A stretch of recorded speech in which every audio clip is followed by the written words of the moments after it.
Big news coming. The White House was put on lockdown on Saturday after a loud noise was heard on the South Lawns moments before President Barack Obama and his family were due to take off by chopper. The noise prompted the Secret Service to move the press back into the briefing room, lock the doors and put the building on lockdown. Obama and his family were not out yet on the South Lawns when the noise was heard. The US Secret Service says authorities have responded to a fire and are searching a vehicle that was spotted near the White House. Let's get an word from our deputy editor Smita Sharma, who's with us on the phone line. Smita, take us through what's happening. A red alert near the White House. Yes, indeed. Initially it did seem like it could turn into something serious when the White House was locked down for some time, but doesn't look like as more and more details are now pouring in. In fact, we also learned that apparently it was one of the sniffer dogs, really, the bomb squad sniffer dog that alerted its handlers.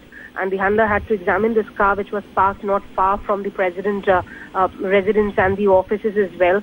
And, the press pool, in fact, were at the briefing room which is located in between the White House residence and the West Wing. And this is where, in fact, they were waiting to cover, of course, the departure of the Obamas, the first family, in fact, on the way to Selma, because they are commemorating the 50th anniversary of the Civil Rights March and movement. And that's when, in fact, loud noise was heard.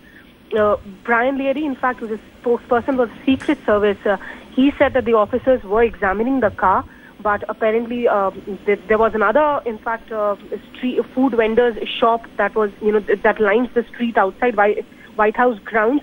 There was some fire that was noted from there as well, but the two incidents are not supposed to be linked. They're not considered linked at the moment, and in fact, the fire, what we are hearing, in fact, has been drowned out and is contained. All right, so two incidents believed to be isolated, set alarm bells ringing, but it seems that the Secret Service thinks that the situation is now under control. Smita, thanks so much for taking us through developments there.